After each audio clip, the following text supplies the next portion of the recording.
A minha convidada de hoje, Ana Gabriela Clemente, ela é oncologista. Ana Gabriela, muito obrigado por ter atendido ao convite da nossa equipe e estar presente aqui, levando informação para os nossos telespectadores e também para os nossos internautas que nos acompanham. Eu que agradeço. Ana, a gente fala sobre a questão do câncer e a gente tem muita informação, muita coisa nova sobre esse coronavírus. Eu acho que é um vírus novo, até para a medicina. Vários experimentos estão sendo feitos em relação a medicamentos, a vacinas. E a gente sabe que o paciente de câncer, ele já tem uma saúde assim, ele tem um cuidado maior, principalmente quando ele faz uma sessão, seja de químio, de rádio.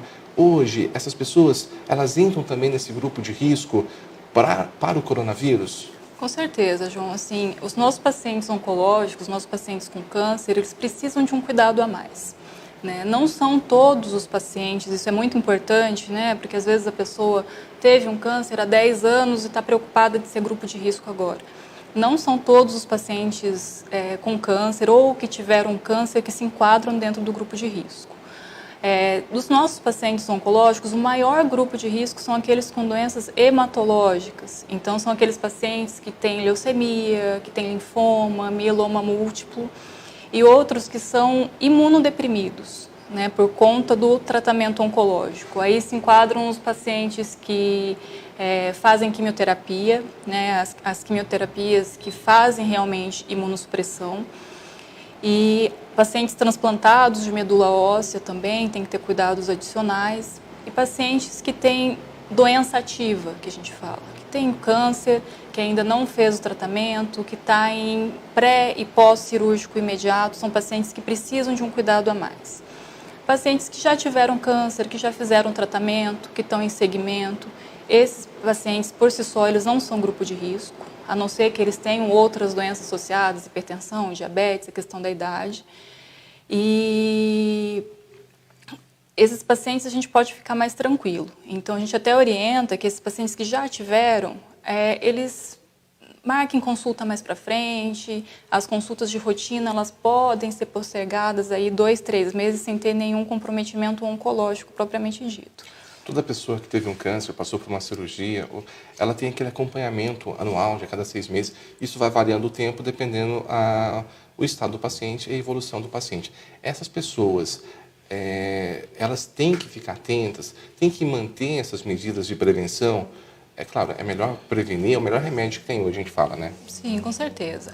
Com relação à prevenção do coronavírus, isso são as mesmas medidas que a gente está orientando para toda a população. Então, lavar as mãos, higienizar, lembrar assim, eu não tenho álcool em gel, lavo com água e sabonete, é super efetivo, 20 segundos pelo menos, o álcool em gel. Tomar essas medidas básicas. Isso vale para os pacientes oncológicos e vale para os pacientes da população geral. Com relação a segmento de paciente oncológico, a orientação da nossa Sociedade Brasileira de Cirurgia Oncológica, que está muito participativa, é da gente minimizar, diminuir isso. Então, priorizar os pacientes que acabaram de ter um diagnóstico, que precisam ser atendidos ou fazer cirurgia ou fazer quimioterapia, dos pacientes que precisam fazer a quimioterapia de imediato. Quem está fazendo segmento, a gente pode até tirar dúvida através de redes sociais. Eu tive câncer de mama faz 2 anos, o meu retorno seria agora. Você não está sentindo nenhum sintoma, está tudo certinho? Vamos ver se a gente consegue postergar consultas de segmento para 2, 3 meses. Então, a prioridade no momento é focar nos pacientes que acabaram de ter o diagnóstico, que estão sem tratamento.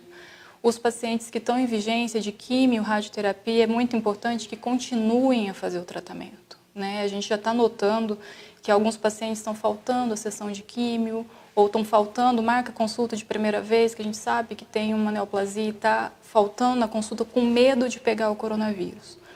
Mas nesse momento a gente tem que pesar, né, o risco de uma neoplasia, de um câncer, versus o risco de contrair o coronavírus.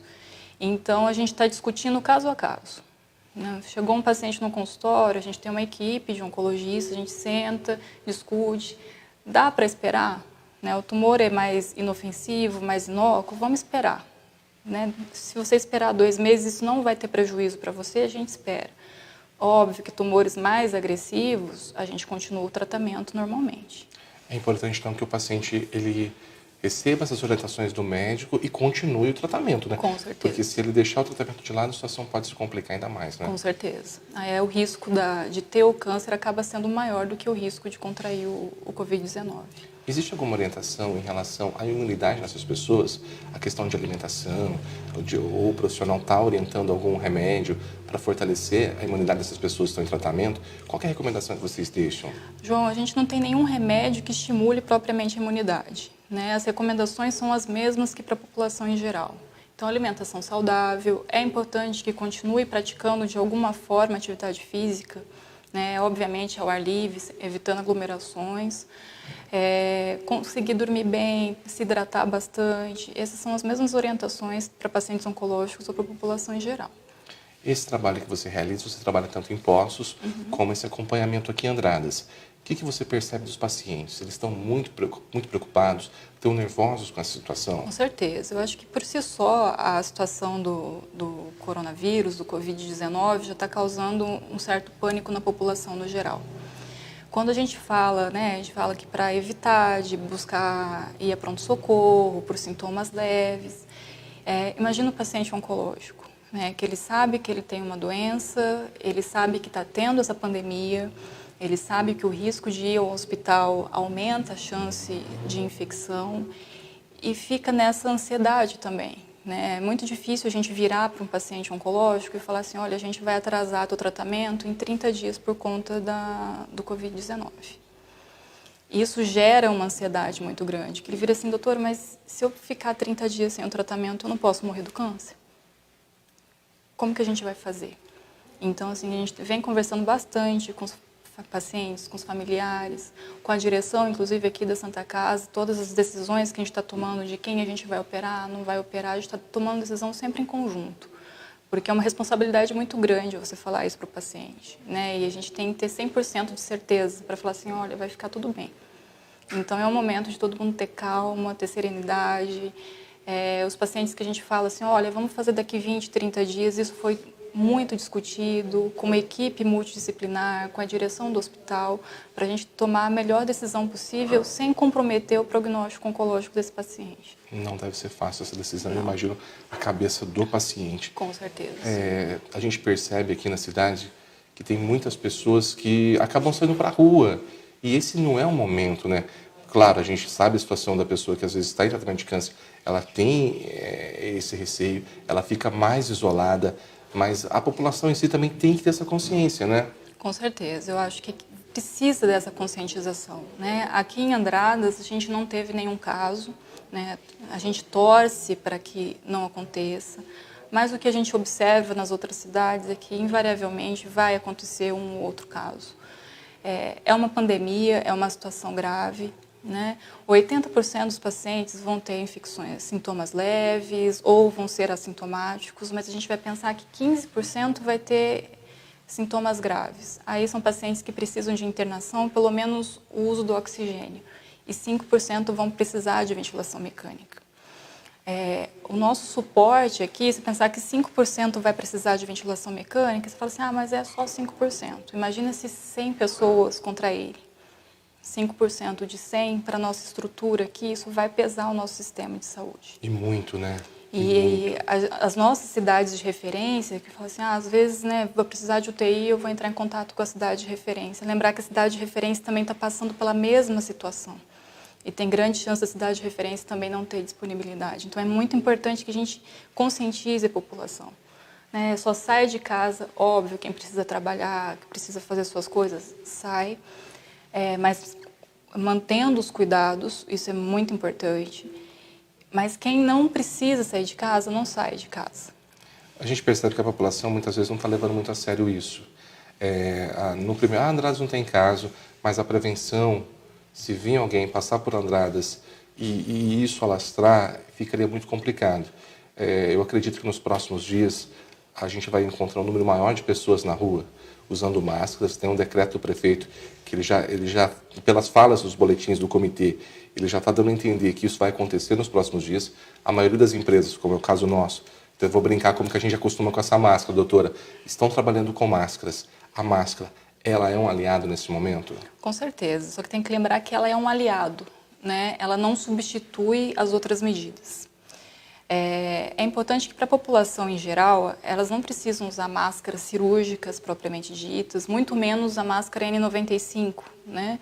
A máscara N95 tem que ser específica para profissional de saúde que tem contato com esses pacientes. Para a população em geral, a gente está até estimulando, né, o Ministério da Saúde a questão do uso das máscaras de tecido, apesar de não serem 100% eficazes, ou as máscaras de TNT, que é o tecido não tecido. A máscara é importante que ela cubra o nariz, que ela cubra a boca.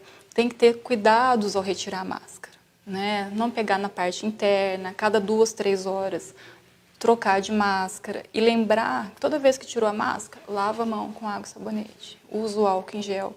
Porque tem muitas pessoas que acabam se contaminando ao retirar a própria máscara. O uso da máscara, eu acho que pode evitar a transmissão pessoa a pessoa. A gente não tem ainda dados, né, 100% fidedignos, mas a gente tem experiência de alguns países que já estão usando a máscara, mesmo pacientes, pessoas assintomáticas, que está tendo benefícios. Essa questão, doutora, eu acho que é muito importante, porque às vezes as pessoas acham... Vou pedir o pessoal pegar a minha máscara. Pega a minha, por gentileza, gente. Essa daqui o pessoal estava usando, mas a pessoa acha assim, eu coloquei a mão de outra pessoa, essa máscara já está descartada. Com certeza, a máscara é uso pessoal, é uso seu, né? Você vai estar com a máscara, você vai retirar ela pela parte externa, tira ela dobradinha, já descarta. De tecido, já põe para lavar.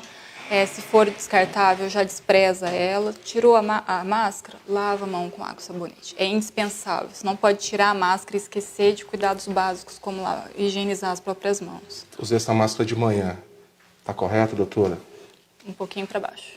Isso, a máscara é importante que ela tampe o nariz, né, que ela cele a parte superior aqui do rosto, que ela cubra toda a sua boca e aqui embaixo ela fique fechada como tá a sua. Mas eu posso fazer assim? Posso tirar ela assim? Não, assim não. Isso já está errado. Isso já está errado. A gente não pode pôr a mão na parte interna da máscara. Ou seja, tem que tirar ela. Então, tira ela pelo elástico, pega ela por fora. Isso, pega ela dobrada aqui e já descarta. Descartou, lavou a mão. É importante as pessoas... a maioria das máscaras hoje que estão sendo estimuladas para a população usar são as máscaras de pano, mas elas têm, como as outras máscaras, um tempo de uso e elas têm que ser lavadas. Com certeza. Passar por lavar com o quê? Água e sabão? Água e sabão, normalmente. Tá? É importante, assim, a maioria das máscaras de tecido, o tempo de uso a gente orienta a trocar a cada 2 horas, né? A orientação do Ministério da Saúde. Lavou, deixa ela separado, lava com água e sabão. Pode usar um pouco de hipoclorito, né? Um pouco de água sanitária, deixar ela de molho 15, 20 minutos, secar e voltar a usar normalmente. A pessoa vai almoçar, tirou a máscara, deixou em cima da mesa assim, errado? Não, errado. Até porque você aumenta o risco de contaminação, né? Se alguém pegar nessa superfície que você jogou a tua máscara e você tiver Covid-19 e for assintomático, essa pessoa pode se contaminar porque você contaminou a superfície. Então, são todos cuidados que a gente tem que ter. Eu acho que realmente eu acho válido usar máscara. As experiências dos países que estão usando são favoráveis. É óbvio que nessa época de pandemia a gente não tem nada 100%. Né? A gente faz muito que a gente observa as experiências de quem já está passando por essa situação. Então, eu acho que vem acrescentar com certeza. Só que a gente não pode relaxar das outras medidas. Uma coisa importante nesse momento que as pessoas deixaram de lado é a doação de sangue. A senhora trabalha com cirurgia, se um paciente precisar de algum caso, fica muito difícil, né? Com certeza. Os estoques da Hemominas estão super baixos, né? Caiu muito com relação desde que a pandemia chegou aqui no Brasil. Os estoques são críticos, então a gente precisa que tenha essa doação de sangue. A Hemominas, você pode fazer a doação tanto pelo site da Hemominas e tem um número que é o 155. É a opção 1, que eles deram a opção de você agendar o seu horário de doação, para não fazer aglomeração lá. Então, eu vou doar sangue 8 da manhã. Você vai, doa o sangue, faz as medidas de higiene básica e vai embora. Isso é muito importante. Eu acho que nesse momento que a gente está passando por essa crise, doação de sangue, eu acho que é questão de humanidade, questão de amor ao próximo. né? Às vezes um familiar seu não precisa, mas o outro precisa tanto. E não só para a questão de cirurgia, né? Para vários pacientes graves que a gente tem no hospital por N motivos. E muitos deles, se não receberem o sangue, eles acabam indo a óbito. Então a gente precisa dessa conscientização. A gente está vivendo a situação de pandemia, mas a gente tem outros problemas juntos, né? Então é bem importante, isso é fundamental. Doutora, eu gostaria de agradecer a presença da senhora aqui. Gostaria de convidá-la novamente para a gente falar um pouco mais sobre essa questão de câncer, essa questão de cirurgia, trazer ainda mais informações para a comunidade em outro momento. Eu agradeço a oportunidade, João, foi um prazer e eu estou à disposição sempre que vocês precisarem. Muito obrigado pela sua participação. Obrigada.